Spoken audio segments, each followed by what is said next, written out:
Vous retrouvez maintenant La foi prise au mot, votre émission de formation chrétienne présentée par Régis Burnet. Aujourd'hui, le métier de théologien que nous proposons à l'occasion de la fête du théologien Albert le Grand. Avec le père Cassingena Trevedi, moine de l'abbaye Saint-Martin de Ligugé, et Florence de Lucy, conservateur général des bibliothèques. Bonjour et merci de nous retrouver pour La foi prise au mot, votre rendez-vous hebdomadaire de formation chrétienne, avec aujourd'hui un seul mot, le mot théologien. Il s'agit souvent d'un mot qui fait peur. Le théologien est un spécialiste, souvent poussiéreux, souvent hermétique. Telle est l'idée que l'on s'en fait. Un théologien qui prétend écrire des livres sur ce que l'on ne voit pas. En effet, l'étymologie grecque révèle le métier dont il s'agit. Théos, Dieu, et logos, le discours. Donc le théologien, c'est celui qui prétend écrire des discours sur Dieu, en espérant peut-être qu'il s'agisse de discours divins. Comment peut-on être théologien ? Y a-t-il des choses à dire sur Dieu ? Y a-t-il encore des choses à dire sur Dieu ? L'exigence intellectuelle de cette discipline a-t-elle encore une place dans le monde moderne ? Pour répondre à ces questions, je vous propose de rencontrer une figure originale de la théologie contemporaine, le frère Cassingena. Bonjour. Alors frère Cassingena, vous êtes moine de Ligugé et vous venez de faire paraître aux éditions Ad Solem un livre qui s'appelle Étincelle 2 et vous allez vous expliquer sur ce titre. Et pour discuter avec vous, je vous propose de rencontrer Florence de Lucy. Bonjour. Bonjour. Alors vous êtes conservateur et pas conservatrice, vous m'avez bien dit de ne pas dire comme ça, conservateur général des bibliothèques et vous êtes spécialiste également de Simone Veil et de Paul Valéry. Si vous voulez. Et aussi du frère Cassingena. Non, c'est trop dire. Alors, c'est beaucoup trop dire. Alors, ce que je vous propose de faire, c'est donc d'essayer de réfléchir à ce métier de théologien à partir de ce que vous avez écrit. Alors, j'aimerais qu'on commence par le titre, Étincelle 2. Pourquoi avoir intitulé un exercice de théologie ou un livre de théologie Étincelle 2 ? Bien, Étincelle 2 fait la suite de Étincelle 1, qui ne porte pas officiellement le titre de Étincelle 1, mais effectivement c'est un projet d'écriture théologique original, donc une écriture en fragments. Et le terme même d'étincelle suggère le feu, et ce sont des copeaux de feu, si on peut dire, des éclats, ou peut-être des éclairs de lucidité, si j'ose dire, parce que est-ce que nous voyons Dieu ? Nous ne voyons pas Dieu. Dieu est invisible.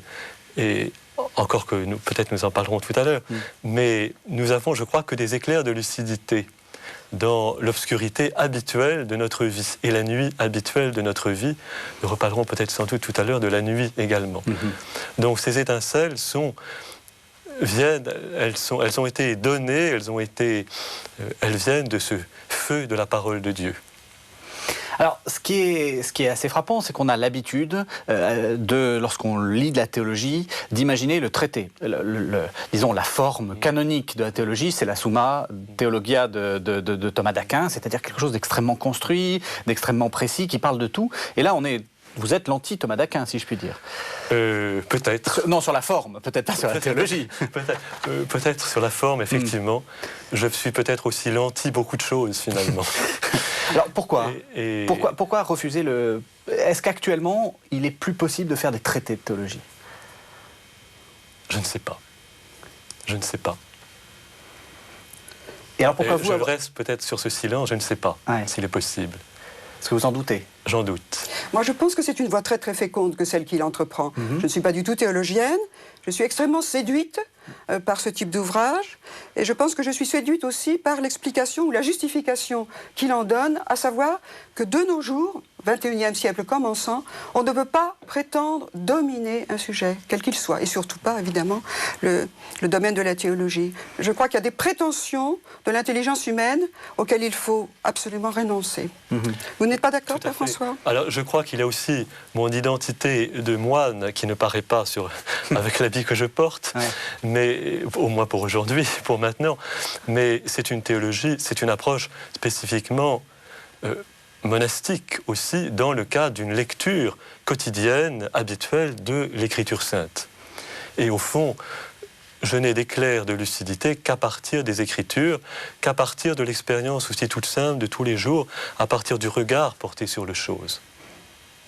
Et donc, pour vous, alors immédiatement, vous nous mettez au milieu de in medias res, au milieu des choses. Pour vous, la théologie n'est pas un discours qui se construit de manière intellectuelle. Le théologien, c'est celui qui réfléchit sur ce que les choses lui proposent, sur ce que le monde lui propose. Il y a bien une activité de la raison et une organisation du savoir. La théologie est une science. Et là, je suis ce que dit Thomas d'Aquin, est une science de Dieu et qui met en œuvre notre activité rationnelle. Mais en même temps, je suis aussi le disciple de nombreux pères de l'Église qui affirment que Dieu est au-delà de toute saisie rationnelle et qu'il est l'au-delà de tout, comme dit Grégoire de Nazianze.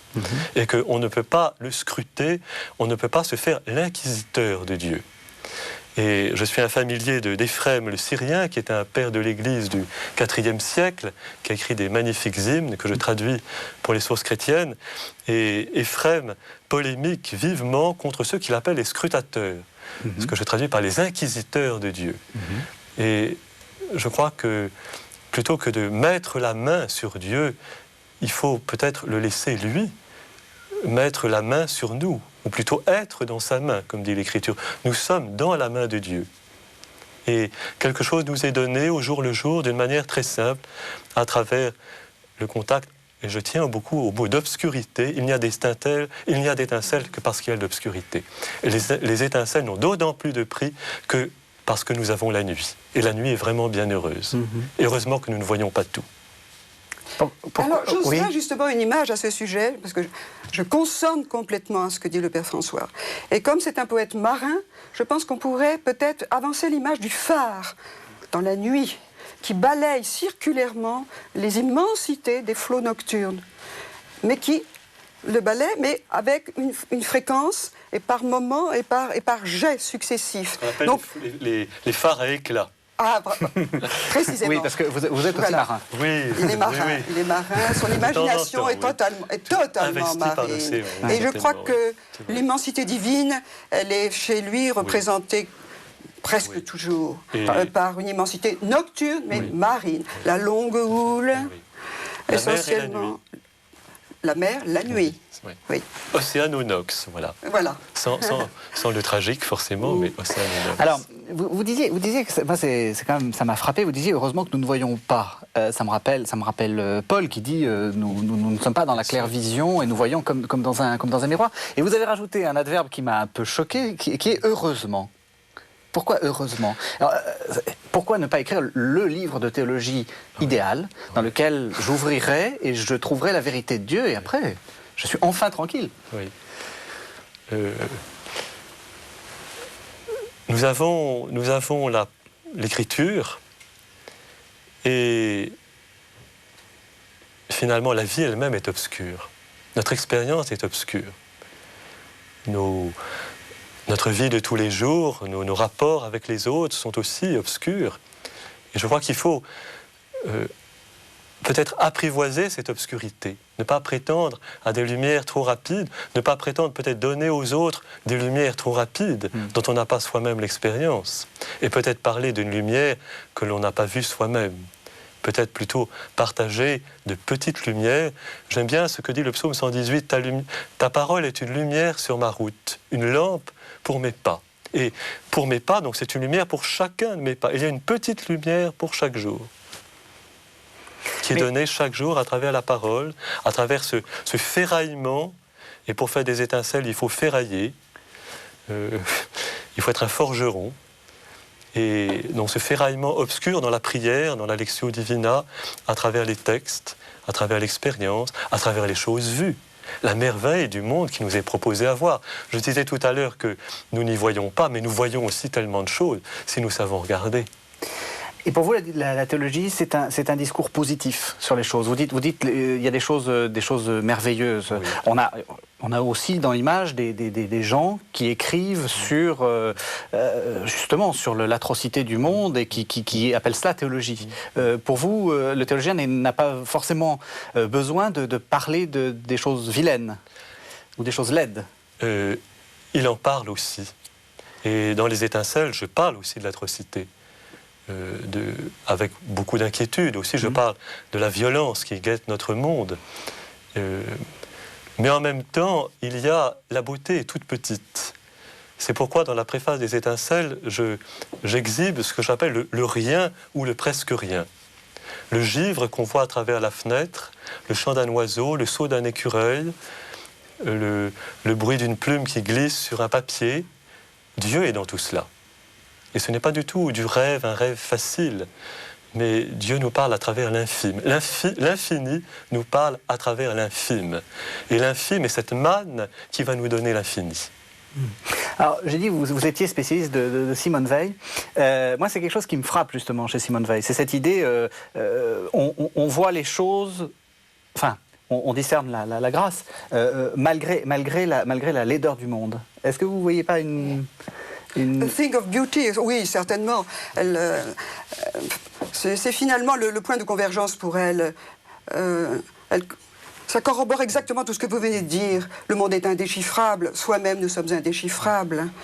Nous ne pouvons pas justement avoir un discours, si rigoureux soit-il, on ne peut pas avoir un discours totalement convergent. Mais il y a quand même... les lignes se rejoignent vers un infini qui s'appelle beauté. Et vous dites magnifiquement que la beauté, on ne doit même pas l'apercevoir. Oui. Elle est, et elle éclate, et elle illumine, mais à notre insu. Ça me paraît une chose... Elle est subliminaire, oui. Subliminaire, ou bien alors elle émane de quelque chose que l'on est ou que l'on dit. On ne doit pas le savoir. Ça, c'est extrêmement beau, je trouve aussi.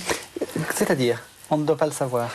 Eh bien, il y a beaucoup de choses en soi-même qu'on ne doit pas savoir. Je crois qu'il y a un travail d'émondation sur soi, un travail de... il faut savoir s'écarter de soi-même. Enfin, le Père François en parle dans tout son livre. Il faut écarter des pans entiers de soi. Et puis il faut s'écarter soi-même. Ça, c'est tout le message pascalien. Vous êtes totalement contraire à une certaine idéologie contemporaine qui dit qu'il faut être conscient de soi, qu'il faut faire un travail sur soi, qu'il faut, par la psychologie, comprendre comment on fonctionne. Et vous dites, ah non, surtout pas. Alors, est-ce que c'est parce que vous voulez vous cacher des choses à vous-même, ou est-ce que vous pensez qu'il y a quelque chose de mauvais dans cette transparence-là? Non, je pense qu'il s'agit d'une hygiène très très très profonde du soi. Je pense qu'il faut être très conscient de beaucoup de choses. D'ailleurs, de toute façon, le XXe siècle nous a appris beaucoup de choses sur le plan de la psyché, trop d'ailleurs probablement, mais enfin nous sommes bourrés de connaissances à ce sujet et nous avons à faire un tri. Et ce tri est conscient. Et une fois qu'on l'a fait, on se sent beaucoup plus libre et plus fort. Mais ce n'est pas du tout un acte d'inconscience, Père François, vous êtes bien d'accord? Ce qu'il faut, c'est pas se perdre dans sa propre obscurité, probablement. Ah. Vous voulez dire... Oui, si, je vois. Vous voulez dire quoi? Ne pas s'attarder peut-être à sa propre obscurité ou peut-être accepter que tout soit obscur. Ça vous gêne pas, cette obscurité? C'est vrai que non, l'obscurité ne me gêne pas du tout. On est quand même dans un monde qui veut la transparence. L'absolue transparence, y compris au niveau médiatique. Oui. Et en fait, dans les relations ici à KTO, on en fait partie de cette façon de vouloir montrer l'Église, de vouloir faire en sorte que l'Église soit visible, qu'on explique comment elle fonctionne, etc. Et vous n'êtes pas dans cette lignée-là. C'est vrai. Mais je pense qu'il fonctionne avec la notion de transparence. Le regard... Oui, c'est le regard qui est... C'est le regard. Mon cher Saint-Éphrem a une image. Il parle beaucoup de la transparence, justement. Mais c'est la transparence du regard. Et la transparence est un idéal spirituel. C'est la transparence du cœur. Hein. Alors, il y a en nous des obscurités qui sont mauvaises. Mais il y a aussi ce demi-jour dans lequel le Seigneur nous laisse et qui est bon. Je pense à la beauté du clair-obscur, par exemple, en peinture. Je pense à certains tableaux du XVIIe, ou la vocation de Matthieu du Caravage. Eh bien, le Seigneur nous rejoint à travers cette obscurité. Vous êtes sur KTO Radio et vous écoutez La Foi prise au mot, votre émission de formation chrétienne présentée par Régis Burnet. Aujourd'hui, on parle du métier de théologien à l'occasion de la fête d'Albert le Grand. Alors justement, en disant cela, comment est-ce que vous osez être théologien? Comment est-ce que vous osez écrire? J'allais dire, finalement, un théologien, c'est quelqu'un qui en sait plus que les autres, normalement. c'est peut-être quelqu'un surtout qui pose des questions et qui entraîne les autres à s'étonner. Et cela non seulement à propos de Dieu, mais à propos de toute chose. La théologie se cache en toute chose. Et du reste, je n'aime pas me décerner à moi-même le titre de théologien, comme je l'ai dit le jour de ma soutenance de thèse, parce que peut-être que lorsqu'on se dit soi-même théologien, on cesse déjà de l'être. C'est ce que vous disiez des feux qu'on n'a pas vus et qu'on prétend enseigner aux autres. Oui. Au fond, je crois que tout est donné. Et comme moine, je me considère comme pauvre et recevant chaque jour peut-être une petite miette de lumière que le Seigneur va me donner. Et que, puisqu'il me la donne, il faut absolument que je la donne aux autres. Mm-hmm. Et on reçoit d'autant plus de sens que l'on en donne. Et je pense qu'aujourd'hui, on se pose beaucoup cette question du sens. Rien n'a de sens, mais essayons de recevoir les toutes petites choses qui nous sont données pour en faire aumône. Mm-hmm. Moi, je rebondirais sur justement le thème du regard. Un regard peut être transparent, c'est-à-dire très purifié, et ne plus porter le regard que nous projetons. On devient regard. Et on se heurte à la chose vue. Et c'est pour ça que chez vous, le thème de la fenêtre est quelque chose de magnifique. Et une fenêtre qui, chez vous, est une croisée. Autrement dit, vous avez le signe du Christ, la croix, qui est inscrite dans toute chose vue. Alors expliquez un peu la fenêtre, parce que tous les lecteurs n'en ont pas lu. Hein. Ça représente quoi, la fenêtre? La fenêtre de la cellule. C'est la fenêtre de la cellule. C'est la mansarde, plus exactement, qui est au-dessus de la cellule, et qui est mon lieu d'écriture et de lectio divina. Et il n'y a qu'une seule fenêtre dans cette mansarde, à travers laquelle je vois des arbres, je vois les étoiles la nuit, je vois l'écureuil. Et quand je l'écris tout au commencement des étincelles, la fenêtre est l'institutrice du regard, parce qu'elle le sertit, elle le discipline, et elle le certifie, elle le rend plus sûr aussi. Elle va canaliser le regard, et parce qu'elle le discipline, elle va permettre de voir peut-être davantage de choses. On est dans un siècle de voyeurs. C'était terrifiant. On voit des horreurs quand on regarde ce que nos contemporains avalent à longueur de journée à la télévision. On s'étonne de la criminalité, mais nous sommes les produits de ce que nous voyons. Nous sommes les produits de ce que nous entendons. Donc c'est là qu'il y a un filtre et comment dire... Oui. Comment... Et il ne s'agit pas de se fermer les yeux sur l'horreur du monde, mais non pas pour devenir soi-même violent, mais au contraire pour apporter une paix, pour dire halte là. Mais justement, vous êtes moine, vous pouvez fermer la porte de votre cellule, vous avez fait le choix de ne pas avoir de télévision, peut-être même que vous la regardez. Il m'arrive de la voir quand je suis en dehors, mais je la regarde pour me faire une idée de ce que les autres voient. Oui, voilà.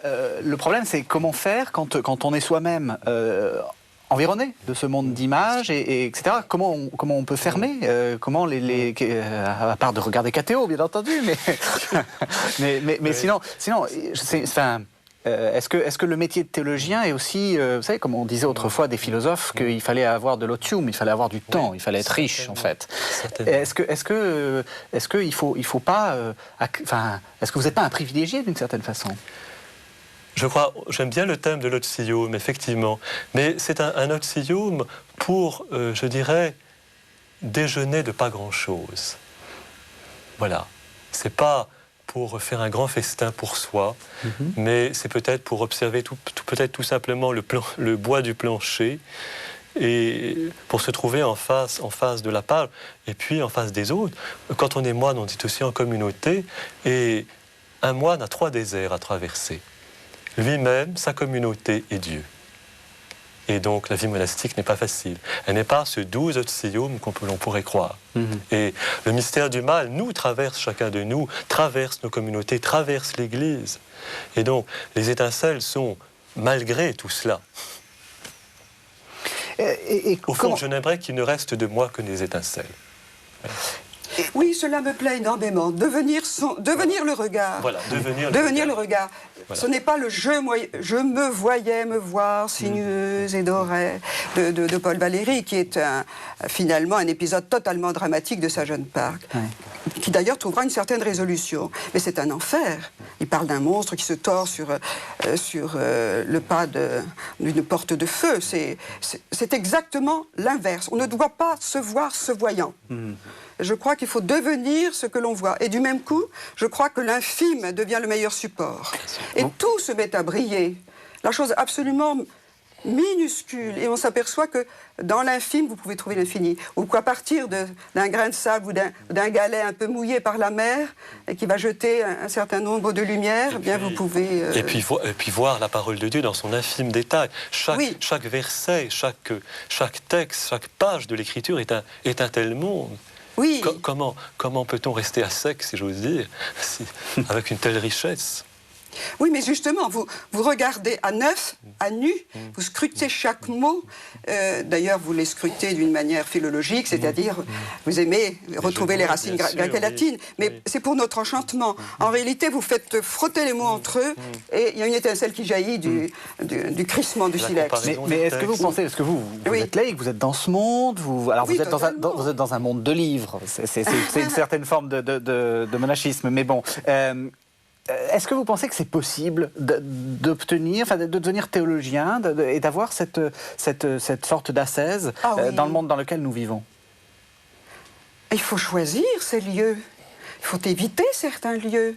Il faut choisir le non-bavardage. Il faut élire les moments de silence. Je pense qu'il faut tailler dans cette forêt qui nous étouffe. À partir de ce moment, oui. Mais c'est l'évangile dit, évangile qu'on n'y a pas très longtemps. Quand tu pries, retire-toi dans ta chambre et ferme la porte. C'est ça. Sur lequel j'ai écrit un petit livre d'ailleurs. Mais certes, je n'ai pas une mansarde aussi austère que celle du Père François. C'est pas qu'elle est austère, mais elle est poétique, voilà, tout simplement. Et pour moi, le mot poésie, ça dit tout. Oui. Et la poésie, c'est pas simplement le chant des petits oiseaux. La poésie, c'est quelque chose d'extrêmement sérieux. Je préférais presque dire le mot poiesis ou en grec. Parce que la poésie, je crois, ça vient de faire. De faire. Le mot grec pour faire. La poésie, c'est une position a priori dans l'existence. Voilà. Au fond, et quand on est poète, quoi que l'on voit, quoi que l'on fasse, où que l'on se trouve, on est en position de poésie. Voilà. Et donc, on peut aimer ce monde. On ne le condamne pas. Et j'aimerais que nos auditeurs soient persuadés que ce monde, je l'aime profondément. Et que dans ma mansarde, je travaille pour lui. Obscurément, mais je veux le toucher vraiment. Et vous pensez que le théologien, justement, parce que c'est aussi ça une des idées qu'on a sur la théologie, c'est l'idée que le théologien a un regard un peu moraliste. Oui, il y a toujours un rapport entre le théologien et le moraliste. On a deux idées du théologien, qu'il est moraliste et qu'on ne le comprend pas. Oui. Alors, je reprends un jeu de mots d'un autre père que j'aime beaucoup, un père de l'Église du IVe, Saint Basile de Césarée, qui polémiquait, il opposait le terme théologien au terme technologien. Et donc, le danger pour le théologien, c'est de devenir tellement technique, comme peut le devenir aussi la philosophie, que l'on n'y comprend plus rien. Oui. Mais le théologien, au fond, il s'appuie sur la simplicité des paraboles. Alors, il a un langage conceptuel. Il y a une légitimité, une pertinence profonde de la théologie et son langage conceptuel. L'Église a formé des mots, hypostase, nature, transsubstantiation, qui sont des mots qui n'épuisent jamais le mystère. Le mystère de l'Eucharistie n'est pas épuisé par le mot transsubstantiation, de même que la Trinité n'est pas épuisée par le mot Trinité, ni par le mot nature, ni par le mot substance. Les mots ne sont que des outils. Et donc le mystère lui-même nous dépasse, d'où la nécessité pour le théologien de trouver éventuellement d'autres mots, d'autres approches. Et je crois qu'aujourd'hui, tout est à redire autrement. D'où la nécessité Je pense néanmoins que votre position de moine, c'est-à-dire votre fonction, votre métier, qui vous soumet au cours du temps, le temps des saisons, vous dites ça magnifiquement, de novembre à novembre, et le temps liturgique qui est de l'Avent voilà, parce que nous sommes les fils du temps, d'une certaine manière. Et le temps déploie pour nous le mystère.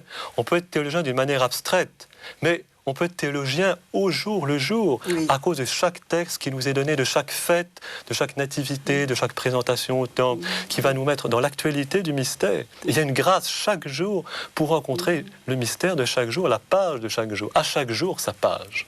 Voilà. Disons que vous avez du combustible journalier. Exactement. Et c'est cela que vous nous redonnez sous forme d'étincelles. En acceptant aussi parfois le jeûne, l'obscurité. Il y a des jours où on n'y voit rien, on est à sec. Accepter ce désert. Et puis tout à coup, il y a la manne qui est donnée. C'est pourquoi je suis toujours un petit peu dans cette attitude de recevoir ce que j'écris. Je ne sais pas. J'ai un petit carnet de ce que je note quelques mots, quelques bribes, et puis je retravaille beaucoup après dans un très long travail d'écriture, littéraire aussi, c'est vrai, puisque là, il y a une part immense d'écriture. Et je crois que nous avons aussi besoin d'écriture. C'est pas, avec un jeu de mots très classique, c'est pas j'écris, c'est ça écrit au début. C'est-à-dire qu'il y a quelque chose qui n'est pas vous qui écrit. Il y a les choses qui sont données, certainement. Mais l'essentiel vous est donné, à savoir, d'une part, le credo, c'est-à-dire le formidable travail de l'Église, mais aussi les évangiles. J'aime beaucoup l'image, alors je Oui. ne suis pas Grégoire le Grand, mais même si je l'aime beaucoup, l'image de la colombe qui parle à l'oreille. Ah, oui. Et dans l'iconographie antique et médiévale surtout, qui est symbolique, je crois que parfois la colombe nous parle effectivement à l'oreille. Donc il faut l'écouter. Il faut l'écouter. Et là, c'est Saint Benoît, écoute mon fils, ausculta o fili. Alors, vous avez dit il faut redire les choses. Moi, ce qui m'intéresserait de savoir maintenant, c'est quelles sont les choses qui doivent être redites pour notre époque. C'est-à-dire, sur quoi la théologie doit parler. Quels sont les grands sujets théologiques actuels? Tout est sujet théologique, absolument tout. Et peut-être j'aurais une prédilection pour la christologie, reparler du Christ. Comment dire aujourd'hui, comment expliquer que le Christ est Dieu? Et jusqu'où il est homme. Et jusqu'où il est homme. Comment parler de l'Eucharistie? L'Eucharistie qui est notre pain quotidien. Comment parlons-nous pour aujourd'hui de notre pain quotidien? Et alors justement, qu'est-ce que vous pourriez dire de l'Eucharistie? Alors j'en ai dit beaucoup de choses dans les étincelles. Oui, mais tout le monde ne l'a pas lu, donc ça nous donne... Donnez-nous envie de l'ouvrir, ce livre. Comment parler? C'est un pain quotidien, et c'est un pain, ce n'est pas une petite douceur. Peut-être qu'on a parlé trop longtemps de l'Eucharistie comme, une petite, enfin pas une petite, mais une douceur spirituelle. Mais l'Eucharistie nous fait mal, parce qu'elle accuse en nous tout ce qui en nous et entre nous est contre l'unité du corps du Christ. Et l'Eucharistie que nous célébrons peut-être chaque jour nous interroge profondément sur ce que nous faisons pour l'unité du corps du Christ.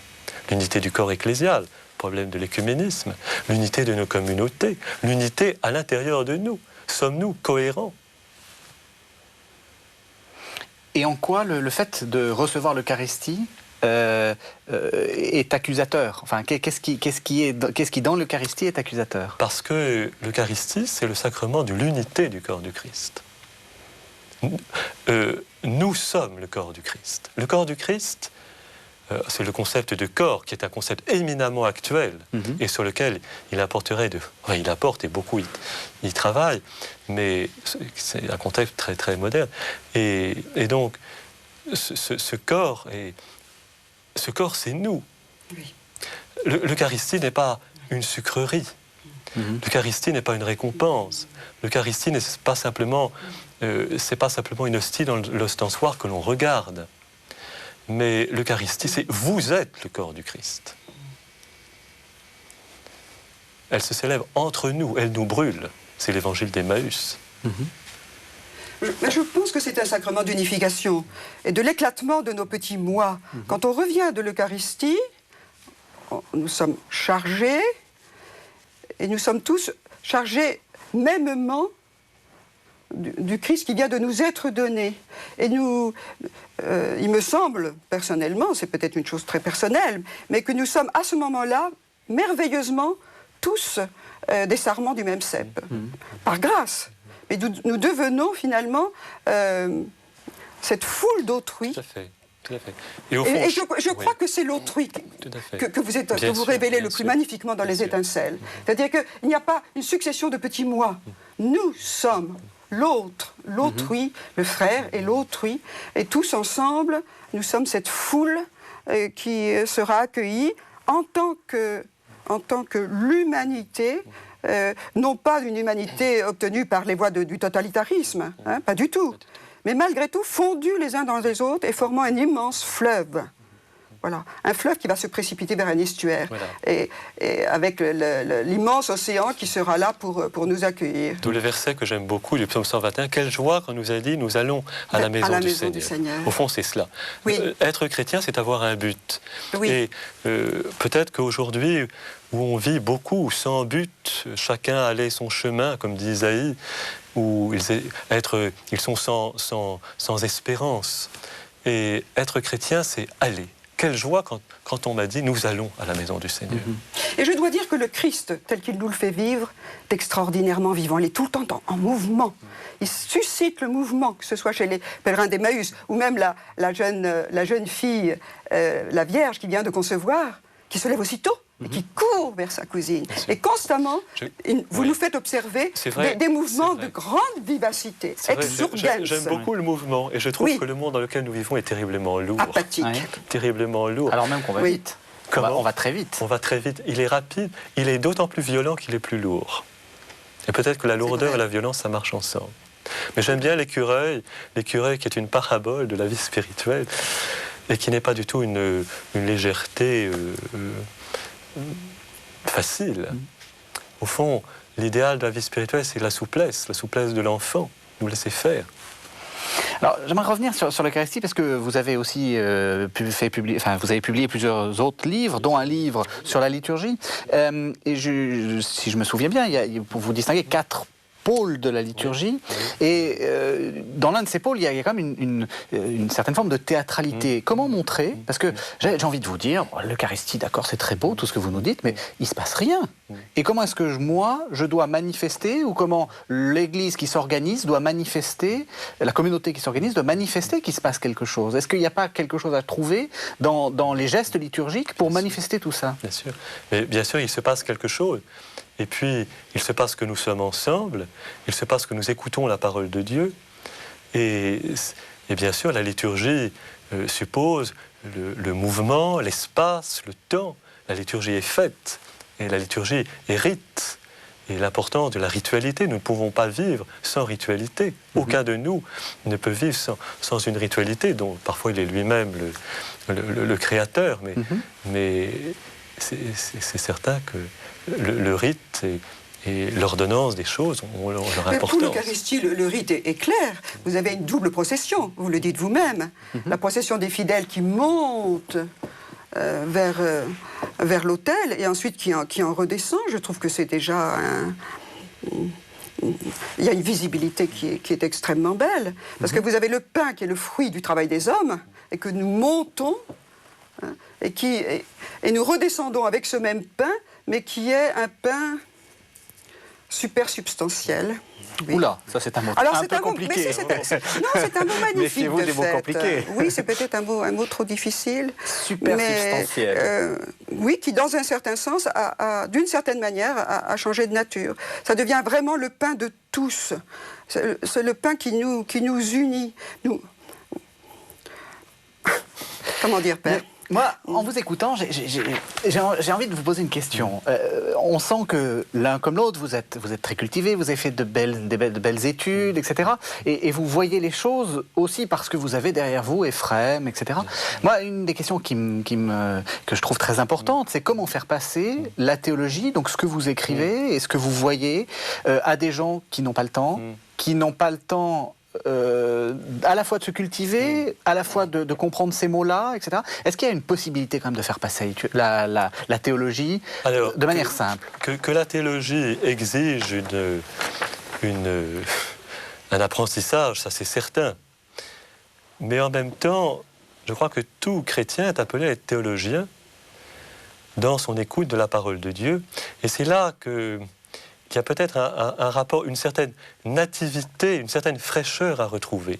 Dans le contact avec la parole de Dieu, dans le contact avec les choses de la vie, avec les êtres, pour ne pas enfermer le théologien dans une technicité ou dans une... Chacun de nous est appelé théologien. Vous êtes sur KTO Radio et vous écoutez La Foi prise au mot, votre émission de formation chrétienne présentée par Régis Burnet. Aujourd'hui, on parle du métier de théologien à l'occasion de la fête d'Albert le Grand. Qui va l'appeler justement qui va être le médiateur entre ce que vous développez, qui est quand même assez complexe, et est-ce que c'est les prêtres qui doivent faire ça? Comment ça fonctionne pour vous? C'est difficile, je pense, au chemin que peuvent faire par exemple les étincelles, qui est un chemin un peu imprévisible, ou par rencontre. L'importance des rencontres, comment dire? Moi aussi, je comprends cela. C'est la beauté de votre vocabulaire, qui n'est pas le vocabulaire ecclésial ou ecclésiastique. C'est vrai. Donc, les mots rajeunissent singulièrement. Ils brillent, ils jettent des éclats. Ce sont des copeaux de lumière, des tessons de lumière. Et ces tessons reçoivent la flamme du soleil divin et la renvoient. Je trouve votre livre très lumineux. Et je pense que la vie de Jésus, telle que vous nous la faites traverser, Jésus qui devient Christ, quand il est baptisé et que le Père reconnaît son amour, c'est lui, mon fils bien-aimé. Je pense que vous nous montrez un Christ à la fois très, très, très modeste et infime d'une certaine façon, la manière dont il a été annoncé, la manière dont il est né, même la manière, regardez, absolument merveilleuse que vous exprimez, la grande procession des rameaux. Des rameaux, oui. Jésus sur un ânon, c'est merveilleux. Donc vous montrez l'infime dans la vie de Jésus et à intervalles réguliers, vous nous montrez l'explosion de sa splendeur, sa lumière fulgurante. D'ailleurs, vous avez des mots qui sont violents. Explosion, fulguration. Donc nous arrivons, je crois, assez bien à ce terme magnifique qui s'appelle la transfiguration. Moi, je pense que notre monde terni, sali, éprouvé, qui se traîne à terre, a besoin de ces éclairs de lumière. Vous ne trouvez pas, mon père? Et les éclairs de lumière, on les trouve partout. On les trouve partout. On les trouve dans la ville aussi bien que dans les arbres. Elle est partout.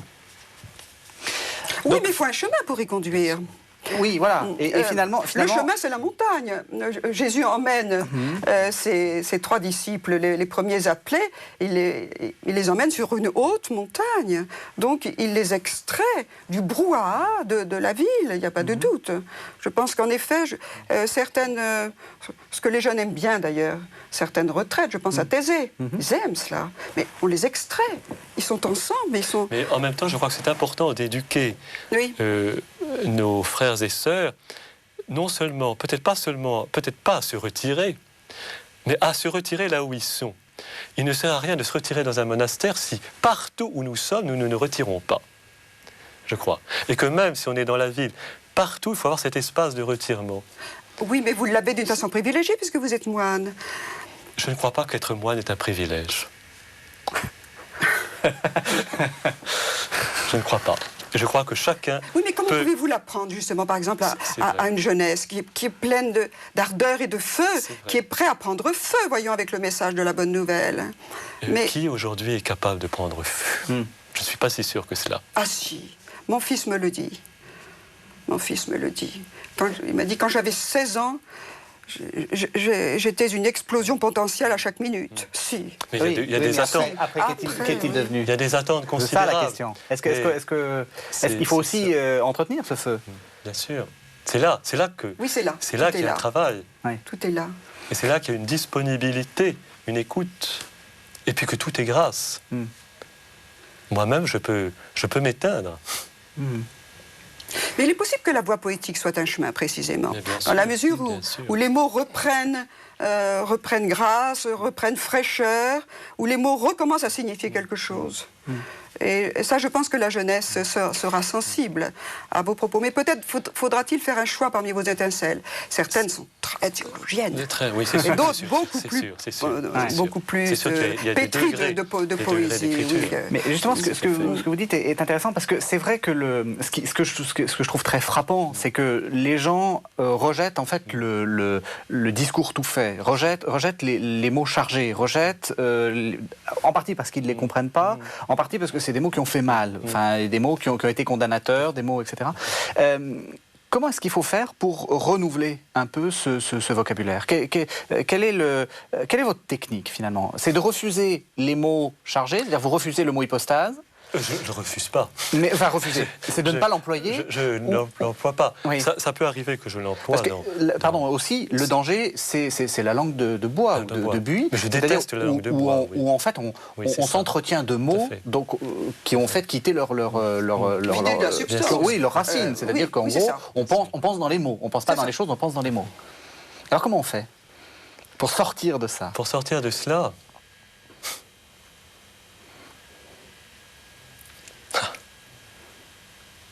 je crois qu'il y a l'appui sur l'écriture, l'écoute de l'écriture, le langage de l'écriture lui-même qui est imagé et qui...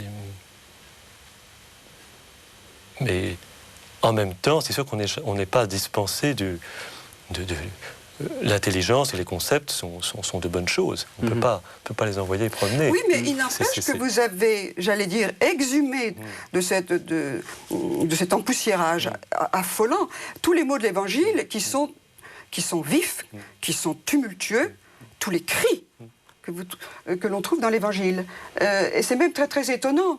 Moi-même j'ai été surprise. Je prétendais avoir à peu près lu convenablement et maintes fois les Évangiles, et il ressuscite à mes yeux quand je le lis. C'est le cas de le dire. Jésus cria, et même sur la croix, il meurt dans un grand cri. Et le Père lui répond. Alors ça, bon, bien sûr, c'est une intuition de théologien qui est absolument sublime. Donc il y a un échange même au moment où le dernier soupir se rend dans un grand cri. Donc je crois que ça fait du bruit. Donc d'une certaine façon, la jeunesse peut entendre ça, si je puis dire. Mais mon but n'est pas d'être l'apôtre de qui que ce soit, au fond. Ouais. Ni de la jeunesse, ni de... Je crois que c'est pas ça que je cherche. Finalement...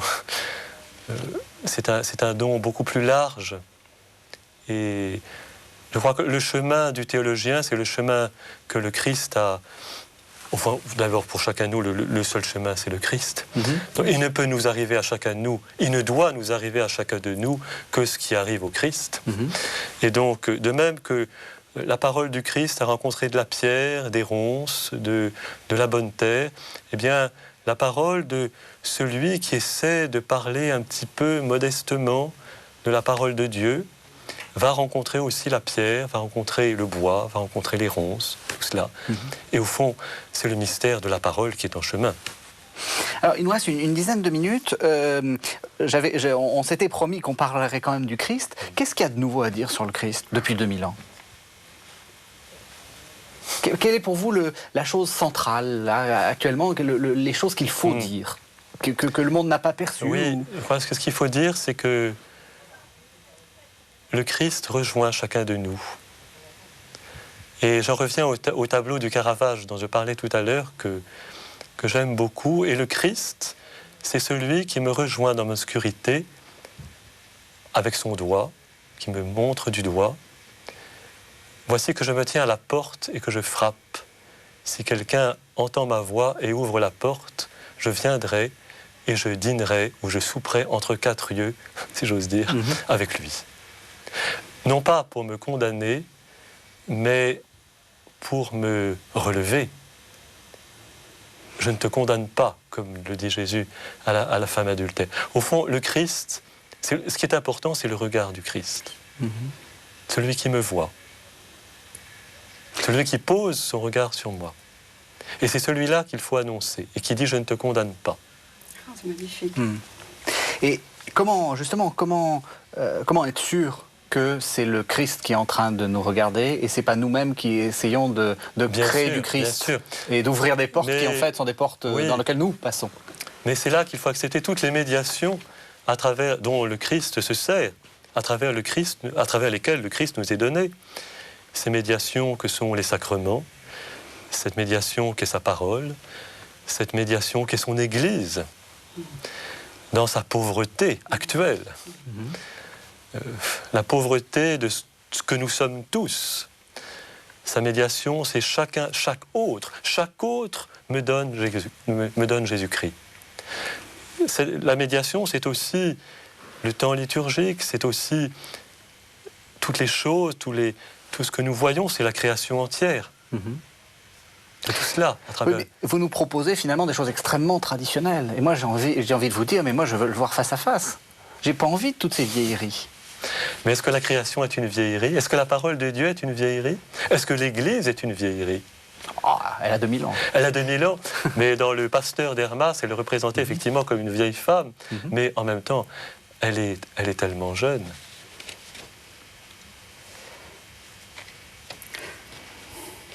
Oui. Moi, je pense évidemment, éminemment à Benoît XVI, notre chef vénéré. Je ne crois pas que Benoît XVI soit notre chef.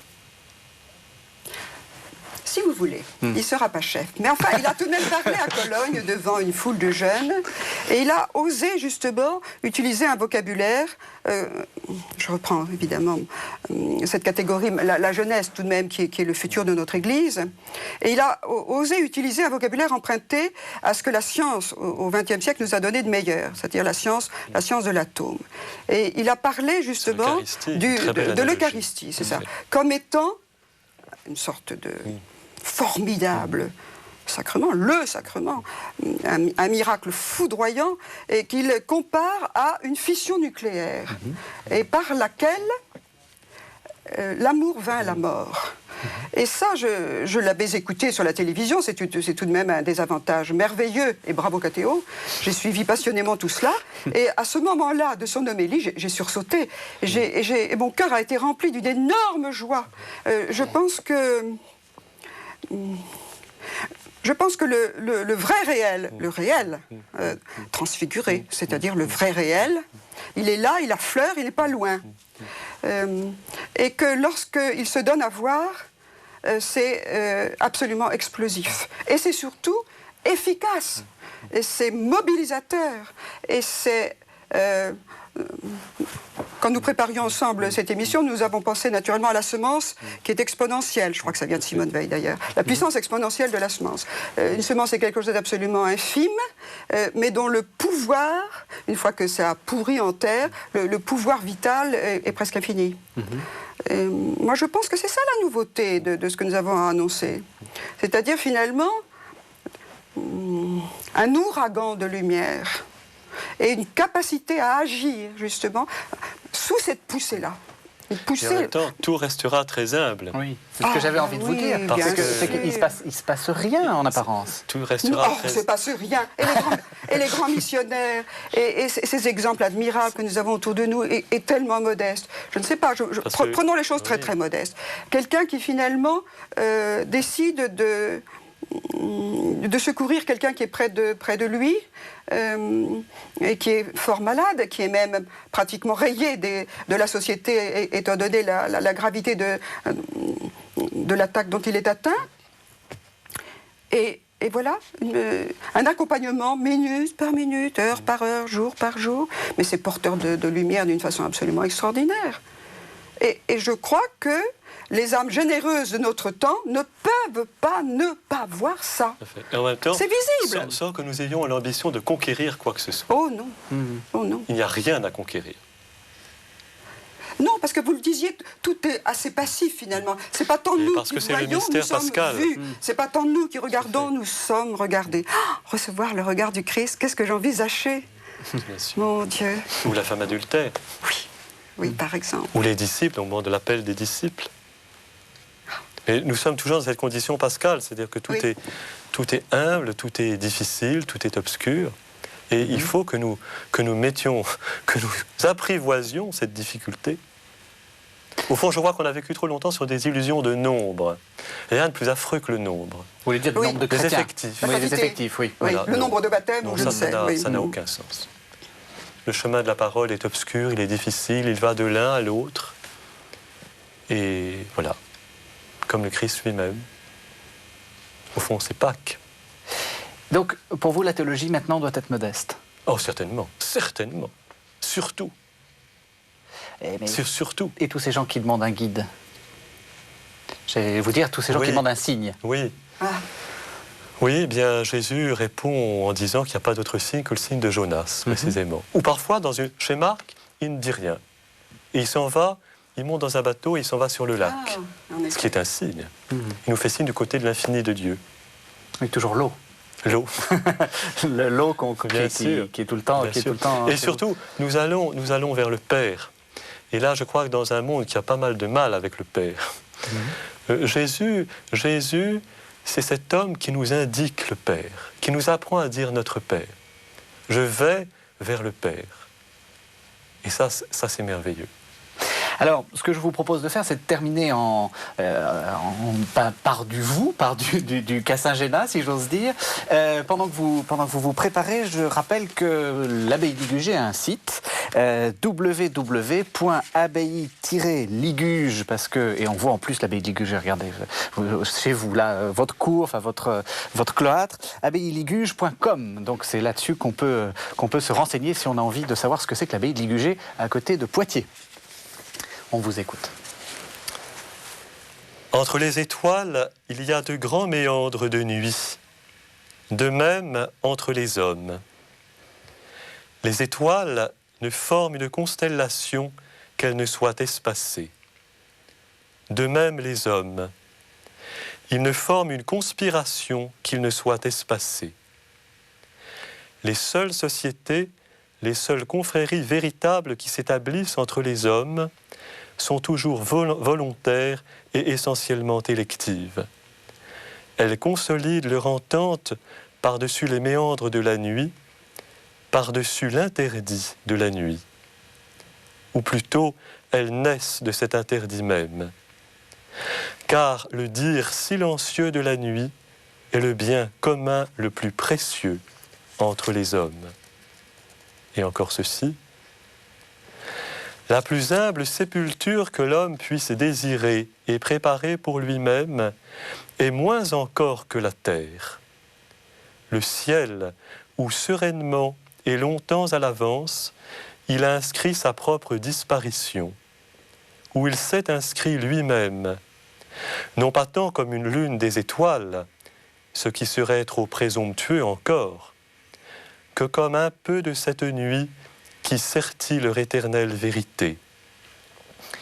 Mais il est un anonymat même et une innombrabilité de la lumière. Aussi peut-il se féliciter tout bas de se perdre dans la cohue des lumières qui, ruisselant de la nuit pascale, ne profèrent tout ensemble qu'une même ovation, Lumen Christi. Merci, on se retrouve la semaine prochaine.